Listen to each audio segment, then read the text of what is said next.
Joining me today, I have Ron Lane, and Ron is the co-author of a book with Ted Schnepf, and the book is called West Virginia Narrow Gauge, and it's a book about the Mans Creek Railroad. So thanks, Ron, for joining me today to talk about this. You're welcome. So first of all, maybe not everybody's familiar with the Mans Creek, so maybe give like a one paragraph kind of description of the Mans Creek as you understand it. Okay. Basically, it was built in 1885 and 1886 to connect coal mines at Clifftop, which was 9 miles away from the Sewell coke ovens. And that's basically the reason for the railroad.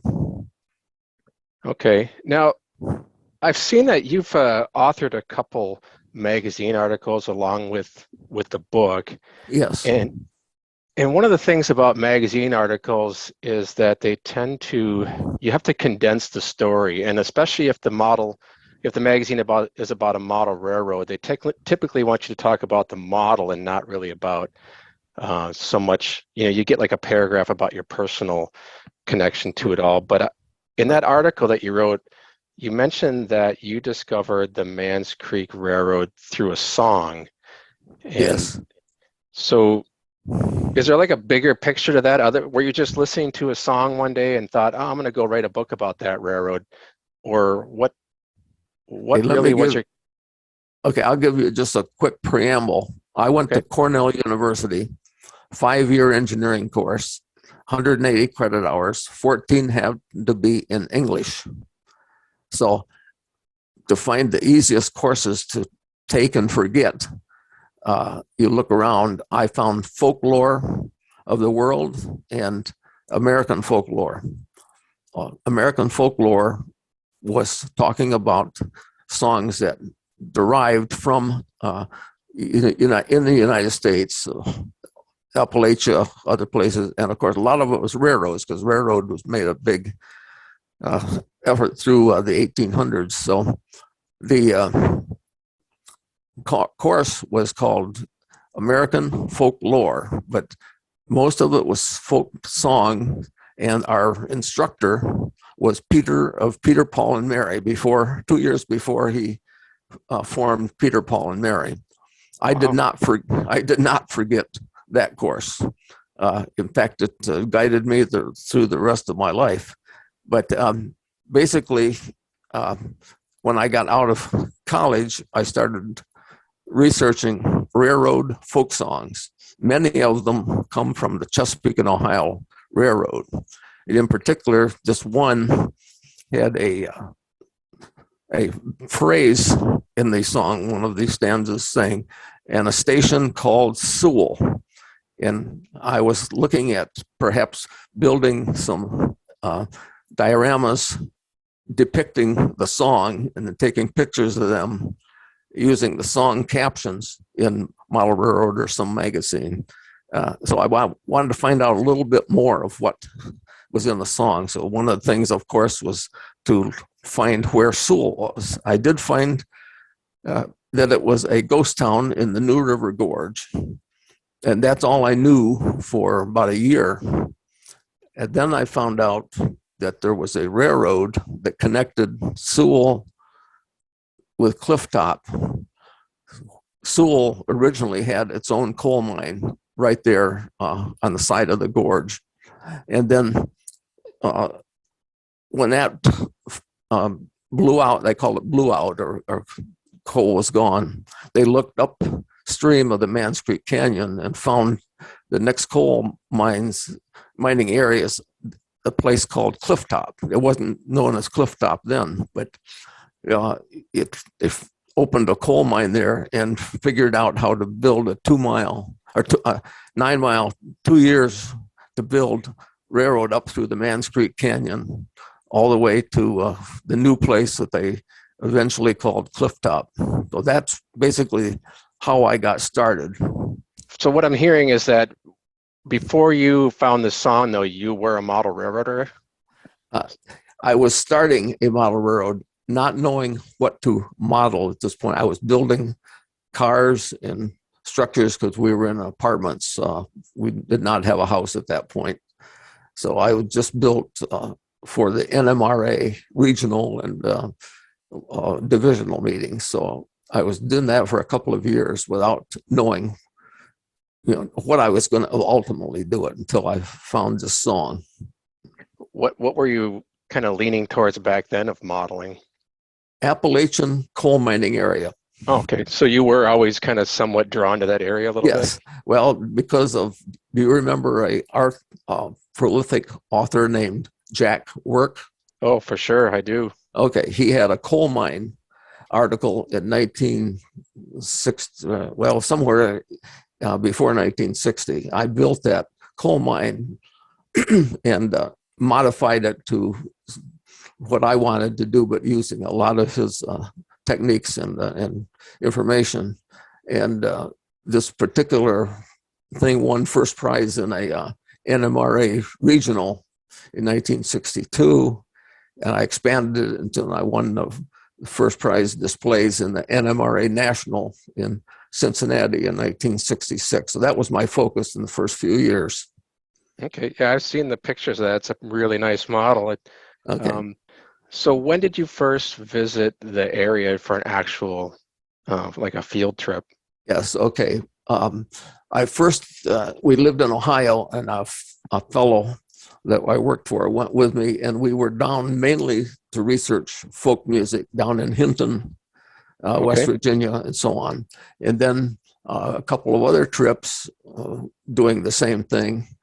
And then 1967, a friend, I worked, come to Alliance, from Alliance, Ohio to University of Michigan, and then to Columbus, Indiana to work for Cummins. And another fellow and I went down in 1867 and actually walked down into Sewell. By that time, I'd find out where it was on a geological map. So we walked down 19/33, the old road, into Sewell. So spent one day at Sewell. I didn't know what I was looking at, didn't know anything more about it, but it was intriguing enough to start the research there. And once I found out about the Mans Creek Railroad, then that became my goal to model that area. So one of the things that I always think about, and it's really hard to go back and try to imagine what it was like, or how much Yes. different things were like when you're trying to do research back then compared to now. Now there's so much we can do just right from our own house. I couldn't Yes. imagine how daunting it would have been back then I mean, where did you even start? Like, what was the very first thought you had of where you were going to look for this information? Well, we went down into the gorge, and then we come back and we talked to the superintendent of the Babcock State Park. Oh, okay. And that he was the one that got me started. I said, how would I find out anything, what this is? I don't know anything about it. And he said, well, you should talk with the editor of the Fayette Tribune in Oak Hill. And I would recommend you talk to this lady called Gladys Hanson over in Fayetteville, because she was the last payroll and office worker at Sewell. And it took me 3 years to make the trips back down to visit her. And when we drove down from Indiana here, we got to her place at 9:45 in the evening, and most people would shut their lights off and forget it by then. But I called her because we were delayed due to a car problem, and she said, yes, please come on. So at 9:45, we went in and talked until 1 o'clock in the morning. And by that time, she was on board giving me all sorts of information. She had a couple of great pictures of the Sewell area, and she lived there. She ran the boarding house there and so on. So my first contact was a great contact. And then she had an uncle, Lewis Herndon, who was the last superintendent. So she told me to see if you could visit him. so I, immediately right from the start, I had one of the top two people, Yeah. Yeah. two of the top people to visit.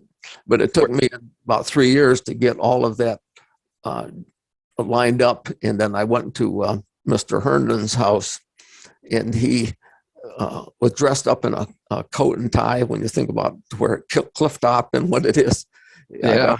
I've got a picture of him standing at the railroad doors of the big company store with his tie on and so on. And that same day, he never knew, he never met me from anything, never knew who I was, and so on. And he gave me a Coke rake, his own miner's hard hat, an old miner's pick, and then started telling me who I should talk to. And so just that contact opened the whole area to me. So I started from the top with the last superintendent. Wow. That was a lucky break there. Yes, yes. So all these contacts that they gave you, were they still living in that area, or had they moved other places? Most of them lived within 20 miles of Cliff Top, and a lot of them still in Cliff Top, still in the company housing, that they've bought and tried to fix up and so on. So, but the original contact was, who could we talk to here? And he gave us a couple of names, and that was all the time we had. We had to get back. These were all quick weekend visits. So yeah. I come back, and we decided, well, at that point, Ted, who I did not know at that point, was writing for the predecessor to the Gazette. I can't remember the little name of that little magazine in the 60s. But was it Fine Lines? Yes, I think it was. Okay. And one of the authors was Phil Hastings. He was a PhD psychologist. And I wrote to him. He had an article in a Railroad magazine about the Mans Creek Railway. So I wrote to him 2 or 3 times, and he'd never answered. So Ted was out visiting him and working on an article, because he was one of the writers for the magazine. And the guy said, "Here, take these. I don't know who this is, but he keeps bugging me. You like the Mans Creek, get a hold of him." So he introduced himself to me, and we talked. And of course, we just, at that point, there was no computer or anything like that. So we conversed and said, "I'm going down." I said, "I'm going down again in 1973. Would you like to come with me?" So first time I met Ted was when he drove in the driveway. I hopped in his car, and we went to Cliff Top. Wow. So now I've been to Cliff Top twice, and it's still kind of I don't know if I'd call it a extremely remote area, but from what I'm used to here where I live, I would probably say it's still a little bit kind of out away from, the mainstream. Yeah. But today it's fairly easy to get there. Yes. What was it like in the 60s and 70s to get to Cliff Top? Well, the road that bypassed, I think it's Route 41, comes in there, a bypass, and you have to drive off of that road into Cliff Top in a little circular fashion. And once you drive in there, you didn't know a soul. We didn't know a soul, when we came in. But the company store was still in operation, and we stopped in there, and then we went to talk to Mr. Herndon. So when he gave us names, so and so is a coal miner, and here's a fellow that worked on the railroad. You might want to talk to him, and so on. So when Ted came down, we also took a architect. He was an architect for a prestigious law firm, the old Earl Sarnon firm in Connecticut, but he was out here working on 2 buildings for Cummins Engine Company, and he got my name out of the NMRA directory and contacted me. We became close friends, and he went down in 1973 with us. along with my um, brother-in-law at the time that had a Jeep. So the four of us went down, and the first thing we did on the next morning after we got there was at 6 o'clock go up and start to measure the company store. Uh, Ted was the civil engineer.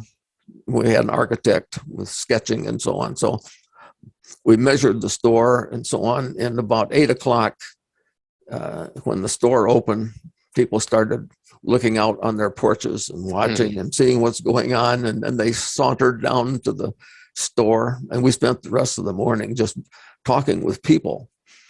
One guy even drove his car up and took out a orange blanket and laid out all sorts of fossils he had found in coal mining. Oh, wow. And we took pictures of all that and so on.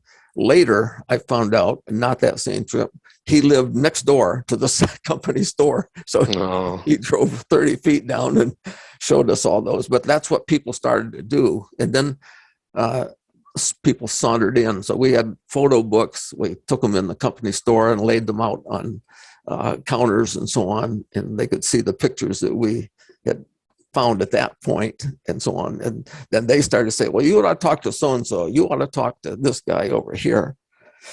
And it was almost overwhelming.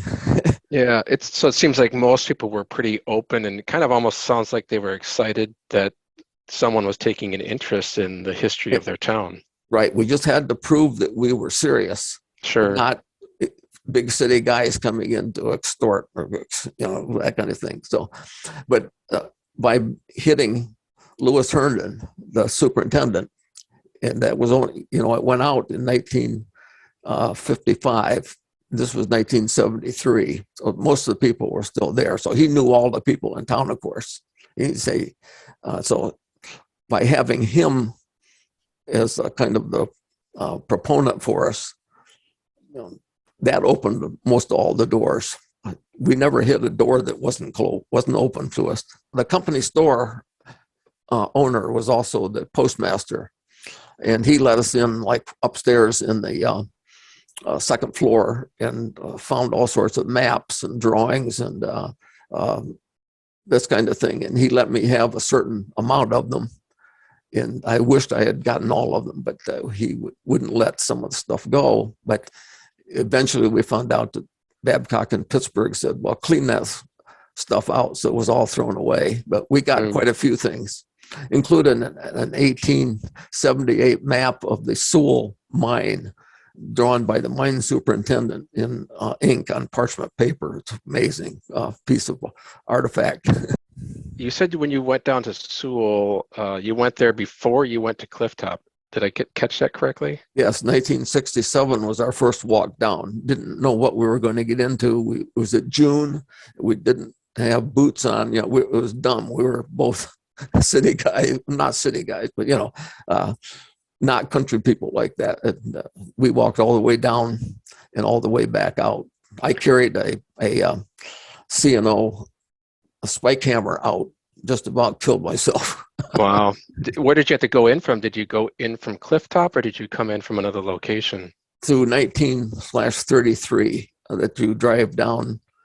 You can drive down to the top of the gorge. It was a bad road, but it was the old miners' road. Have you ever driven down through that 19/33 to the south? No, I have not. I've only done the walk down from Clifftop. Yeah. Okay. All right. This road can, on the south side there, it's on maps, old maps, it's 19/33.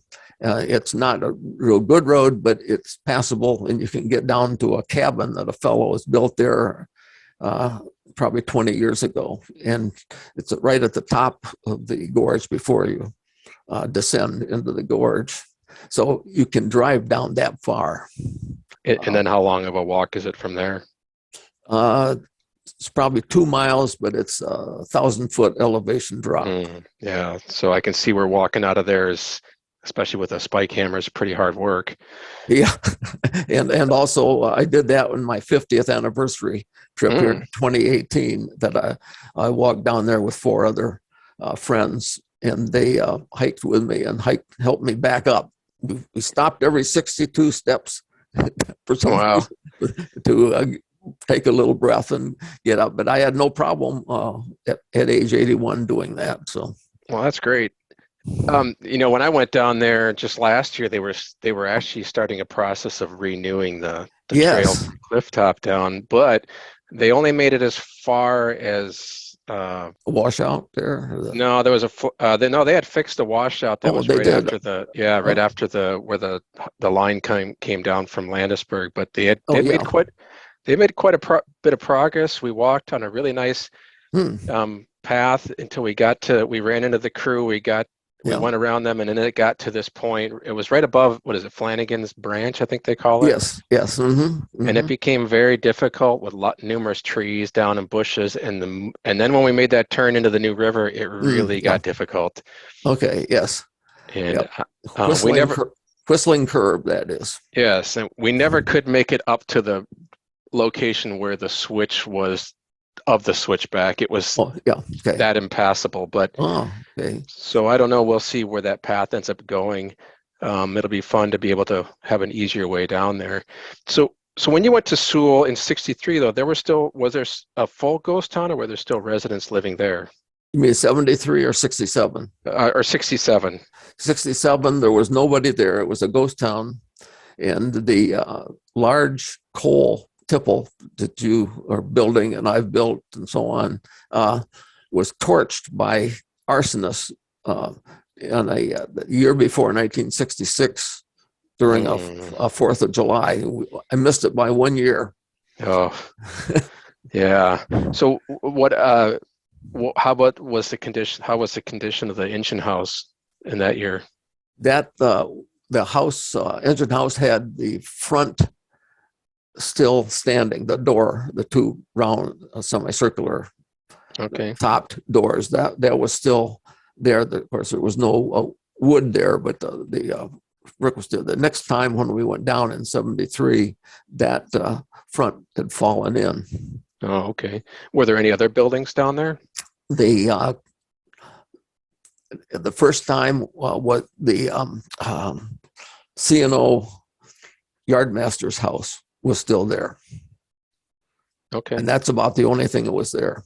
So the very first thing you did was you've got these interviews from people, and then some artifacts and maps, Yep. and then some photographs that they had. But what's really amazing, and I just had someone over here visiting that didn't know much about the Man's Creek, and when I pulled out the book, they kind of were also shocked that there's so many pictures of a railroad that was so short and so really not.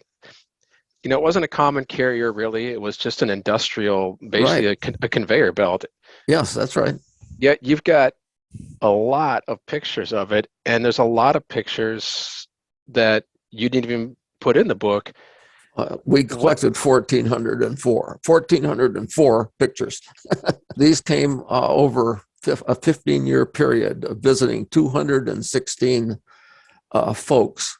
And each one would say, well, I think Aunt so-and-so has got an album. I'll see if I can get it for the next time you're down here. And so, and that's the way we were able to get all these pictures. Most of them, or a good share of them, are just people pictures or things, but you look in the background and you can find a structure or something like that. So the book has mainly the industrial structures and in the town itself and these coke ovens and so on. But we got all sorts of pictures of people and so on. Yeah, and so there's, you understand when there's pictures of people standing in it, but then you'll find a picture of, like one picture was taken off the porch of that office down in Sewell. And I just find it amazing that someone, considering, today a photograph, we probably take 30 pictures on our phones and think nothing of it. But I do remember a time when I was young where my parents would be very selective about what they took pictures of because it costs money. Yeah. So that's why I find it strange that you'll find these great pictures of stuff that doesn't have people in it, in an area that you wouldn't think that people would be spending time or money or whatever, or I should say money on photographs when there's other things probably more important to spend their money on. must have been a very personal connection between the people and this whole railroad and what they were doing. Yeah, I got that feeling very well from lots of people. Yeah, it was a tight knit communities and so on. And actually, and so that what that brings me to my point is that the other point too I was going to make is that I can tell by the writing of your book, which when I picked it up, people who are in railroad like history hobby, there's a lot of books on railroads. When you open them up, it's a page of 4 pictures, all 3/4 shots of railroad equipment, and then they'll tell you some statistics. And then when I get your book and I open it up, and the first thing you notice is there's a lot of writing in it, which is not common for books about railroads. And as you read it, the way you wrote the story is probably the thing that anybody who's got that book, the personal side of the railroad, you made the railroad very personal. Like it had there was a story there. It almost was like a living, breathing thing that really comes across in the way you write it. And then the fact that when you do your modeling, your focus is recreating the personal stories of the people that told them to you. Correct. Certainly, Lewis Herndon was one of the majors. He wanted to see us every time we were there. And another fellow was named Bud Jones. I don't know if I've ever talked to you about Bud Jones, but he was a miner, went in the mines at age 12 with his father to work on the mines. He quit school and worked at age 12. And he became our, I guess, best friend. And we would go down after interviewing people most of the evening. We could go to his place at 11 o'clock and talk until 1 or 2 o'clock in the morning. He drew all the mine maps for me in infinite detail of in his own way of drawing, showing all the entries and all the rooms and all the things. And he had real personal ideas of what it was, not just a dry, here's what we did at coal mine, here's what I did, and here's, I would go in and I would have to bring out people that were injured or near death and so on, and see blood in the dark coal mines with black dust and mixed with blood. I mean, he gave us a really personal view of all of this. And he got to be really close friends with me. He told me that, and gave me a bunch of his tools and equipment that he used in the mines all of his life and so on. So I came away liking the people. I was a people person. Ted was a count the ties type of person, So the two of us were very compatible because we had our own interest. Of course, he was interested in mine, and I was interested in his, but just the focus, my focus became the people and how friendly they were and how they kept inviting us to our homes and go down there and said, you didn't visit me last time when you were down here. You got to come this time. I mean, they just, they accepted us just, it's just equals. I'm just amazing to me. Well, I might say, let me mention Lewis Herndon, because I think they were so excited to have somebody actually are interested in us, in our history. And the first time I met him, he gave me a Coke rake, like I said, and he gave me his own miner's helmet. I mean, how, once doors open like that, everybody was so friendly to us. The people aspect of it came through to me, that they lived this story. They did this. They went into this coal mine for 30 years every day and worked, like Bud Jones worked under his own house mining coal. One of the maps that he showed me were the mains and the first right and the second right off the mine entrance under his house and so on. And these got personal.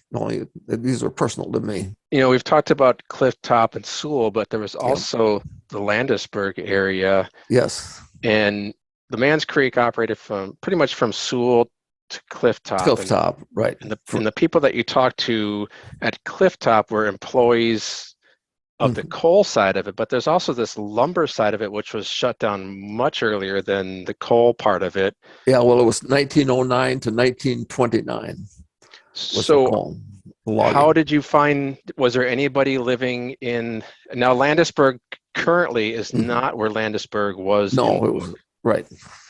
So how did you find information on that, being that that shut down even earlier, and was there anybody living there that lived there then? Yes, we hit it the right time because everybody was in their 60s, 70s, 80s, and so on. And the ones that were living remembered all of that. And so, yes, I talked with people that worked on the sawmill, that worked on the decks, on the hauling the sawn green lumber to their stacks, and so on, and the engineers that switched the log cars around and so on. So we got there just in time before these elderly people died, basically. So we were talking to first person, people with first person experience. And did they have pictures and things they were getting to you, or how did you get information on the lumber side of it? They, like I said, there was enough of them, and that apparently was a important part of their lives because it grew, and then it on February of 1929, that was the last log sawed. People talked about crying when the whistle was blown and so on. These were first person people that were there at the time. So that was 1929, and we were there, 39, 49, 59, 69, 40, 45 years later. Yeah, that's they were young, so they knew they lived there. Did you go visit the original site, or was there just nothing there to see? Yes, we did. We took two different people in there. One was an engineer, and another fellow, he was 92. He lived there as a boy, and he had sort of nice pictures of him delivering newspapers, the Grit magazine, around to people in Landisburg and so on. So 2 chapters of the book are devoted to that. And we had lots of pictures of Landisburg. Was everything just plowed under at the time you went in there? Or was there anything to see? Nothing to see, maybe a few concrete pads or something like that, but nothing at all. It was all grown up. In fact, it was after that, it was mined. There was Landisburg coal mine there. So a lot of that changed its appearance.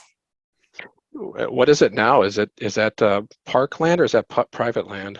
Private land. I don't know whether Baco, West Virginia Pulp and Paper, still owns some of that in there, but there was in 1960s, there was some mines reopened down there, and some of it was stripped. So some of it is not apparent anymore. But when we were there in the 70s, there were still enough people to take us down and walk us through old Landisburg. Okay. And then now the line coming out of Landisburg, that was the old roadbed. Some of that is a park road. You can actually, it's paved and you can drive on it. Yes, that's right. Yeah, that's the cutoff line that comes from Landisburg on the far side where the administration building is, and the water wheel mill. It's on the water wheel mill side. That road that goes down through there to the cabins that was all the roadbed. You said it took, 15 years, did you say, to accumulate all this information, or 14 or 15? Yeah, I started about 15 years of research of going down there 25 times. We visited. Some people we visited as many as 10 times because we would, we had a fellow that was our favorite fellow for the operation because he worked on the railroad a lot. Bud Jones was our favorite for the mining aspects of it.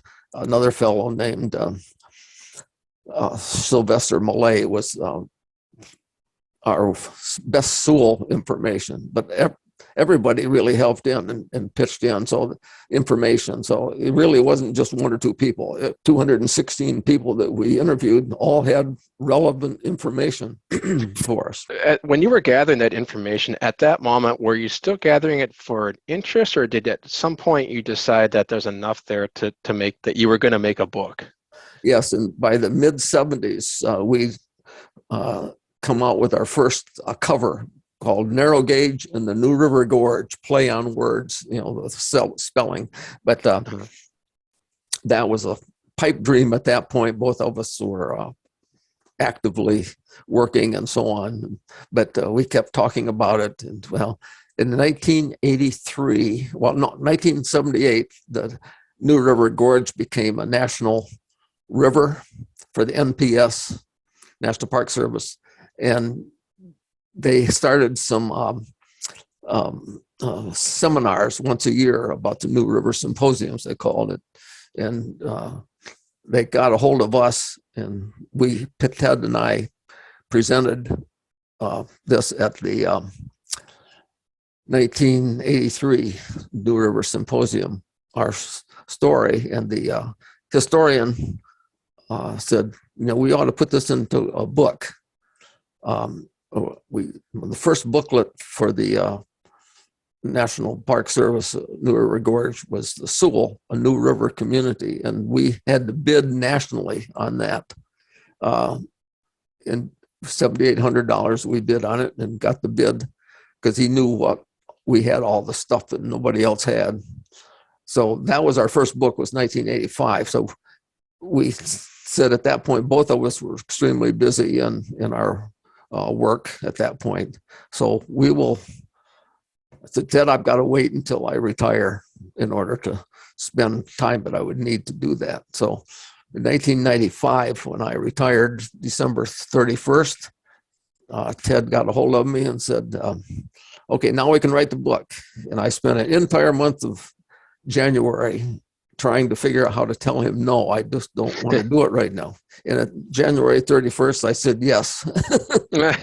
So 2.5 years later, we got it. So that's how we still were, even though some of that was 1967, 77, 30 years old of our research. I still had all my books. I've got a huge amount of books here. Photo books are all in the libraries. We had 555 pages of tape transcription, over 300 pages of trip notes that we made. So we have huge amounts of information. So it was just a matter of organization of how to put in the book, what pictures to choose, and so on. So it was a labor of love, really. Yeah. So now when the book kind of comes out, unfortunately, I'm assuming that a lot of the people you talked to had passed away. Yes. Was there anybody still around that maybe some, children? Yeah, there were very few around at the time of the large book, the 200-page book. But the first one in 1985, it was published in early May or June, something like that. And they have a Sewell community reunion every year. Usually 30 to 40 people come around. And the fellow that helped me in my research that lived there, one of the last ones that lived at Sewell, he just deceased this past winter. But he was organizing this. So he organized this and said, we're going to have, usually they got 30 to 40 people at the Sewell Community Reunion, and he had 511 folks from 18 states there. Wow. And Ted and I made the presentation that day and dedicated the book to them that day. One of our highlights. The second book came out that was about Cliff Top and all the other communities, and did you go and present that anywhere? Was there any there was almost everybody was gone by then. Okay. There was one lady that Annie Williams, she was a 103 when she died, and she was very active to us. Every time we came down, we had to see her, and so she was still around. That was about the only one, really. Or Annie was a great person.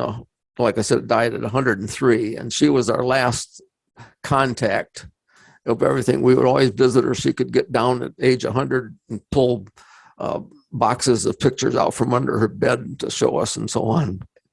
Just so we had one or two people left, and that was it. So, well, that's I still think, like I said, when we go down there, I just think it's so amazing. The what you found out, what you've been able to write. There really is pretty much no other resource, I feel. I mean, there's been a couple magazine articles written, and you see a couple things right. where people have taken pictures, but there's really, it's so hard even today to find any information if it's not in your book. Everything I know is pretty much from what you've Yes. written Okay. and the Well, photographs you gathered. And as I look around, and the people today who are also modeling it, we're all spread out in different areas. And I yes. would have to imagine that every single person that's even involved in part of recreating or learning about it is probably from that book. Yes, I would think so too. Yeah. Yeah. Because otherwise, there's not much more information around. Yeah, and it's really one of the things for people that maybe haven't been there. Uh, I don't think you can go anywhere, and almost the entire railroad is preserved in a park where there's Yes. no development. I mean, you can walk down when you get halfway down that grade and you just stop and you look around. There is not a single modern site other Yeah. than whatever maybe cleared that path. There's Yeah. nothing there. Oh, yeah, that's correct. Yep.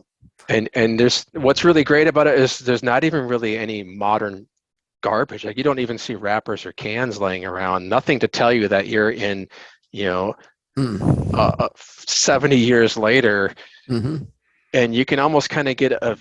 I mean, I know that the trees have grown different and things, but you can almost just imagine that it is pretty much what you're seeing then is what you're seeing now is what they saw then. Yes, that's correct. Yep. It, And there, with nothing between Clifftop and Sewell, it's just a mountain railroad climbing up the gorge.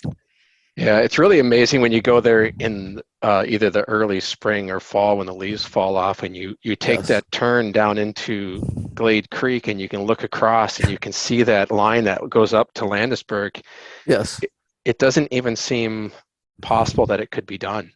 I know. I agree very much. So, And you look as you're walking in some areas, how that whole side of that hill didn't just fall away from a train running on it it's quite unbelievable. yep. Yep. Um, There was a one land landslide that was a disaster in 1913 that I've written other things about that killed 4 people on the railroad. That was about the only wreck or anything to speak of at that time. Only ones that got killed. A couple of engineers have said they've turned over engines and that kind of thing, but they hopped out before the engine went down. But that was one. I think that was the major accident. Was one accident in 1913 that killed 4 people. We talked to the person in the state office. He actually came from that area, but he said we went into his office in Charleston, and he said that if there hadn't been forest fires, we might very well have kept that. But 104 forest fires the year before it, we said no, we can't afford to keep that as a tourist line. Thanks for this interview. I love the stories. I love the fact that you wrote that book the way you did. That book wouldn't be the book it is had you not wrote about the personal side. That's what the reviews hit that book as very positive in that aspect of it's not only just number of ties, but it's a people story too. November 16th, I had a chance to sit down with Ron for a second time. This time he shared some of the stories of the people he interviewed while writing his book. First interview person is Lewis Herndon. He was the last superintendent of the Babcock Coal and Coke Company and was our first interview in Clifftop in April 1971. He dressed in a black suit and red tie for our first meeting back in Little Clifftop. He gave me his personal hard hat and also his coke rake for loading the coke into the railroad cars this first time he met me. He never knew me before, but he gave me those. And then I visited him 13 times during our trips from 1971 to April 1980, before his death. And I'm going to give you a couple of quotes here from Lewis, November 1975. I had 2 shares of Babcock Coal and Coke Company stock, plus a few shares of the lumber stock. When Zimmerman was superintendent, Babcock wanted these 2 shares back. Rather than give it back, Zimmerman suggested Babcock pay the going price to me, about $200 at that time per share. E.V. Babcock said he wanted those shares back for his kids. So gave it and took it back. Wow. Zimmerman was boss before me. I was mine boss over all the mines when Zimmerman was general manager. Then I became superintendent. When Zimmerman died, I went to Pittsburgh to his funeral, and then E.V. Babcock asked me to take over the West Virginia operation. I told Mr. Babcock I didn't have much education, but I would do the best I could for him as long as I could do it square between me and the men. I'm going to see that you get your part, and I'm going to see that they get their part. That's the way I work. Mr. Herndon was appointed as superintendent that same day. So as a superintendent, where did he work out of? Like, was He he worked down out of, there at that Coke office? Is he that guy that?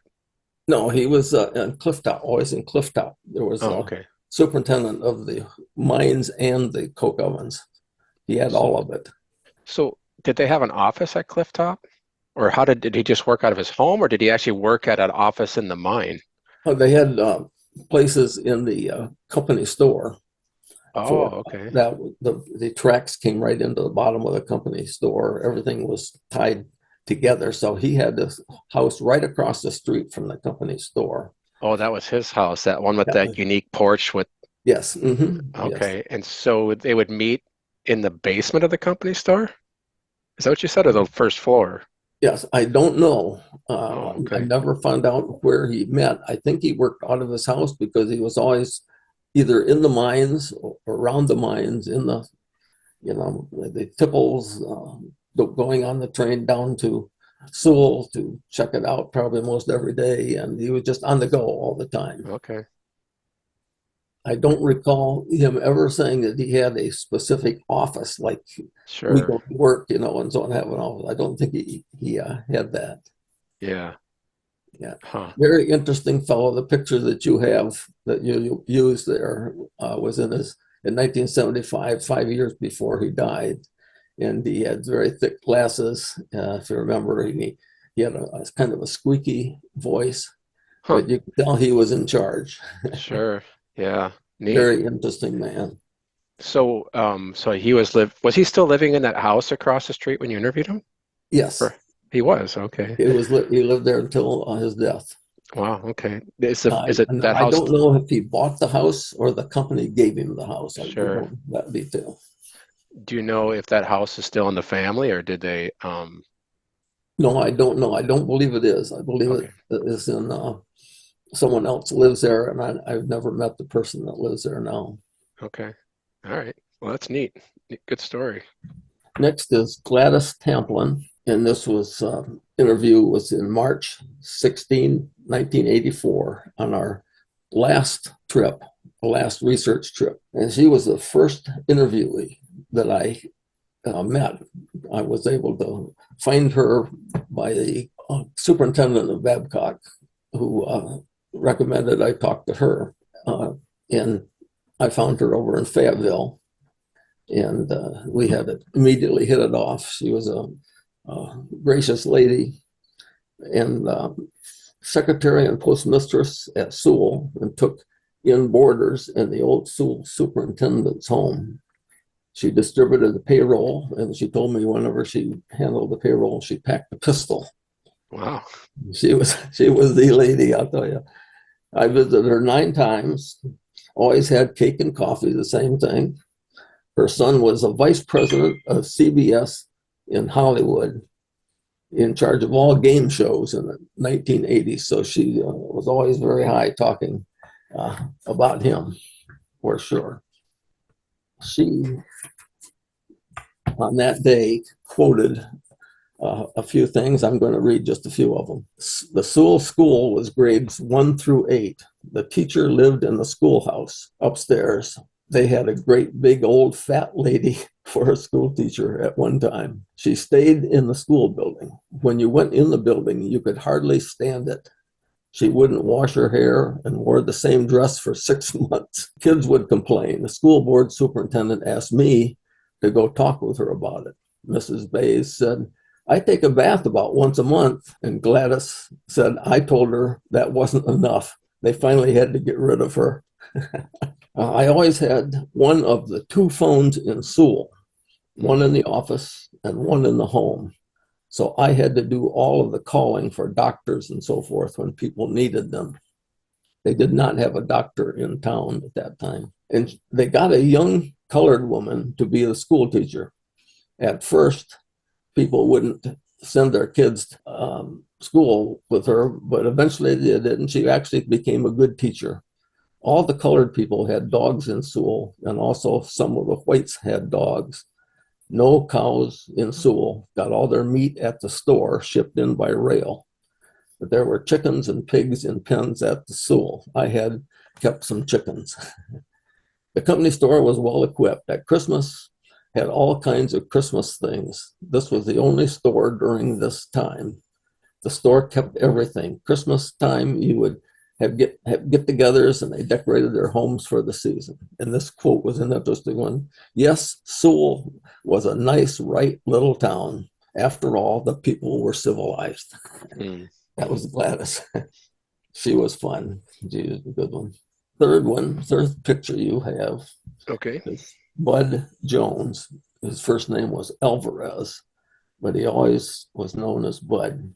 And I visited Bud 12 times until his death in September 1979. He gave me most of his lifetime coal miner tools, and he drew drawings of all of the clifftop coal mines in very detailed. He must have spent hours on those sketches. Every place in the mine, every right entry, left entry, and in fact, he even had one entry he worked at where he was 1.5 miles from home to go into the mine, but the mine ended up at one area was under his house in Wow. Clifftop. Incredible. How far down were they? Do you know?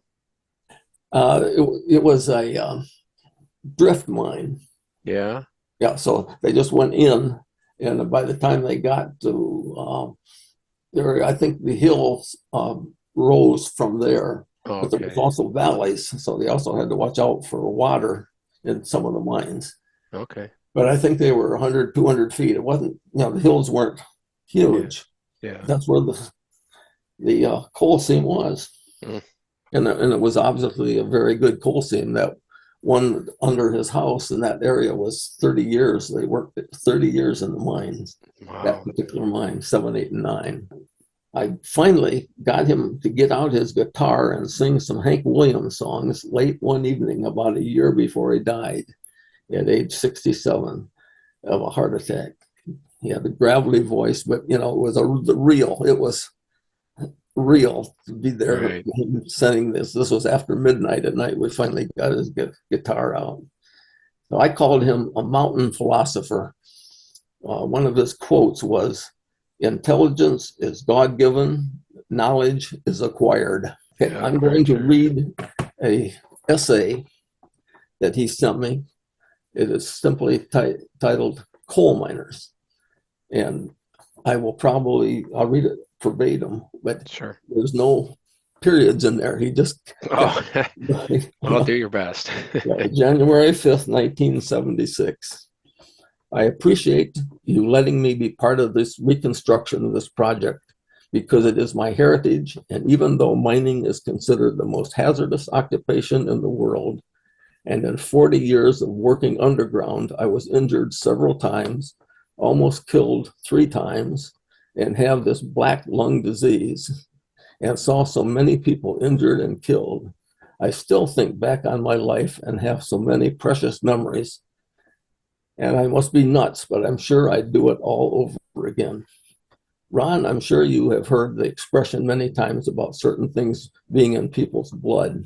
And I think this is really true of coal miners, because once a person goes to work in the coal mines, it seems he gets hooked, or it used to be that way. Looking back at my own life in the old days, I can't remember anyone who started coal mining ever changing occupations until modern machinery forced or drove them out. The last 10 years of my mining life, I operated a motor, which is the locomotive to you, and I had to transport the injured and dead out of the mines, and it seemed to each new accident I had to transport out, whether fatal or not, it took more out of me. Only someone who has seen so much of this kind of thing knows what the real life of a coal miner is. Ron, if I am a little touchy about people talk about coal miners, calling them ignorant and low-class people, it's because I know what's inside coal miners. I remember so many times when a miner got crippled, as we called it, and I'd get called to bring the motor and an empty car to take him outside. Always the first thing I noticed when I got to him was his wanting to try to move on his own steam if he was conscious. Coal miners are a proud race of people, and even when they are broken up, they still want to show everyone they can do for themselves. I've seen accident victims outside mines, but to see one of those guys lying helpless in that dark place with bones sometimes sticking through the torn clothing and blood mixed with coal dirt seems so pitiful and so unreal. I know coal miners in general are a proud bunch of cusses, bless their hearts. And even though I'm a Christian, Ron, it does something to me to hear anyone downgrade them. Bud Jones, January 5, 1976. Oh, that's great. Yeah, He thanks for ended reading up that. being my best friend, actually. We would go there every time, and we could go in at 11 o'clock at night after we talked to everybody else, and he would talk for 2 hours. Wow. Just a really nice fellow. So when you Okay. visited him, where was he living at the time? He lived about, 3 houses west of Herndon. There's the Oh, uh, community. You've been there. It's small. hmm, Just yeah, it's a very short there street. was about 50 uh, homes with at the maximum during the coal mining operation that were company homes. And then when the company quit in 1955, they sold the houses, or what, I don't know how exactly what the deal was, but each individual who lived there could buy it if they wanted it. So he No. lived it that whole time. Actually, after he died, I visited his widow, because she was part of the whole interview process. And she gave me his hard hat, gave me his miner's lantern, and so on. He gave me almost all of his tools that he used in the mines. It was just an amazing fellow, and just to really enjoy it. He was my quote my best friend from down there. The fourth one is Sylvester Millay. We visited him 12 times from September 1974 to March 1984. And in 1975 and 1979, both years we took Syl to Sewell to have him go with us through the whole town and explain everything. Was because he lived there for 40 years, born there. His wife Oma, who's in that picture, died of a heart attack in 1979 at age 70. And he died in November 1995 at age 90. Oh, wow. So he was a fine fellow. I wrote to them, I found out very quickly who they were, and I wrote to them. And I always got letters back from Oma. And it took me about 3 visits to realize that he never knew how to read or write. Oh, I At suppose, yeah. age 9, his father died, and Babcock hired him at age 9 to work on the coke ovens, hauling water to the men and so Wow. on. So his wife and family could still live in that company. So it's an amazing story. He ended up being promoted to coke yard boss in 1940, in the 40s, Hmm. even though he couldn't read or write. Here's just a couple of quotes that he did on that day of the picture that I sent you. The coal cars on the railroad had doors that closed very easy, never came unlatched during trips. The gondola for house coal had about 4 to 5 feet high sides, built from an old flat car, held about 12 tons, and they would bring that up above the engine house, and people would come there and get their coal for their homes. Hmm. I think they had to pay for the coal, a very small amount of monthly fee on their taken out of their check, and sometimes no check because they sometimes got script Oh, ahead sure. of Yeah. time, and if they got too much more than they earned, they still owed at the end of the half. Hmm. Yeah, that's a tough time for them. One time he during the depression, he was no hard money. They called it no hard money for 18 months. Can you believe that? I mean, just all these things are almost I know. unbelievable, but that's what it was. Yeah, for sure. They bought steel frames and built the new coal cars in the shops. The earlier wood cars rotted out and they discarded them rather than strengthening them up with steel. In later years, had a number painted on them. We've seen a picture one too that had the number. At the end of Landisburg era, the sawing out of the area just above the switchback at Sewell, they used overhead skidders to pull the logs in, brought logs in on a bicycle across the Mans Creek Gorge from the north to the south of the gorge to load on uh, cars. The smaller rope pulled the bicycle back to the woods. These went far out into the mountain from the central area. There were 2 or 3 log loaders. After the logs were brought in by the overhead skidders, they were loaded onto log cars with a log loader. They would load about 12 to 15 cars a day, 2 trains at the switchback. They had about 6 Climax locomotives at one time, and that was not quite right. They went 2, but 6 yeah, 2. yeah, you're right. If they took about 12 carloads of logs up, they would use 1 Climax on the front and a pusher Climax. And that was Sylvester Millay. Wow. I always thought that was fascinating that, um, the Mans Creek was originally laid to get coal down. And then Yes. later, when Babcock bought it, all that area, like the original railroad didn't care about the wood at all or the Mm-hmm. trees. And then Right. what would be considered late in logging times went back down and logged all along their own right of way, which was the main line. Mm-hmm. Rather than laying constantly out in the wood and cutting as you're going, they were already out there and cut back. It's just, I always thought Yes. that was an amazing thing that how that was so different than most logging lines. Right. And then you look at the pictures during the logging era of the logged over land, and then you go down there today, like you have, and walk down through the beautiful forests. It's Yeah. amazing.